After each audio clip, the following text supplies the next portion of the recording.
আসসালামু আলাইকুম রহমতুল্লাহ। বর্তমান প্রেক্ষাপট সম্পর্কে আমরা কম বেশি সবাই অবগত আছি।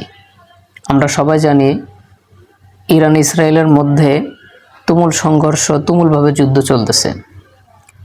মুসলমানদের যিনি নেতৃত্ব দিতেছিলেন, ইরানের সবচেয়ে বড় নেতা আয়াতুল্লাহ আল খামিনি, ওনাকে নিয়ে একটা নিউজ প্রচুর পরিমাণে ভাইরাল হয়েছে। শোনা যাচ্ছে যে উনি নাকি মারা গেছেন। তো এই নিউজটা কতটুকু সত্য, এটা তো এক প্রকারের গুজবও হতে পারে। তো আমি যখনই ইউটিউবে গিয়েছি, ফেসবুকে গিয়েছি, টিকটকে গিয়েছি, সেখানে দেখা যাচ্ছে যে আয়াতুল্লাহ আল খামিনি বেঁচে নাই, উনি মারা গেছেন।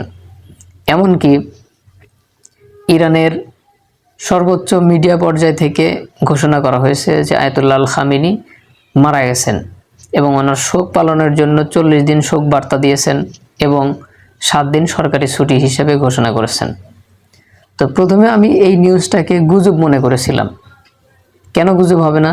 দেখেন, আমি সকালে সার্চ করলাম ইউটিউবে মারা গেছে, তারপরে গুগলে সার্চ করলাম, ওখানেও দেখালো যে আয়াতুল্লাহ আল খামিনি মারা গেছে। তো বিশ্বাস হলো না যে এটা একটা গুজব হতে পারে।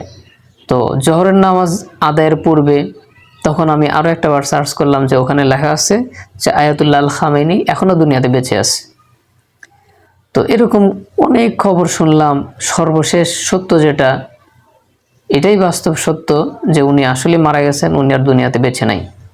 উনি মুসলমানদের জন্য কত বড় একজন অনুপ্রেরণা ছিলেন, কত বড় একজন সাহসী নেতা ছিলেন, এটা এখন আমাদের বুঝে আসবে। তো আমরা দোয়া করি আল্লাহ তাআলা যেন ওনাকে শহীদের মর্যাদা দান করেন, আল্লাহ যেন ওনাকে জান্নাতের উচ্চ মাকাম দান করেন, সুউচ্চ পর্যায়ে আল্লাহ যেন তাকে বেহেশত নসিব করেন। এটাই দোয়া করব। আর দোয়া করব পুরো বিশ্বে যে প্রান্তে মুসলিম জাতি আছে, আল্লাহ পাক যেন প্রত্যেকটা মুসলিম জাতিকে এই ইহুদি খ্রিস্টানদের চক্রান্ত থেকে, ইহুদি খ্রিস্টানদের জুলুম নির্যাতন থেকে আল্লাহ যেন মুসলমান জাতিকে হেফাজত করে।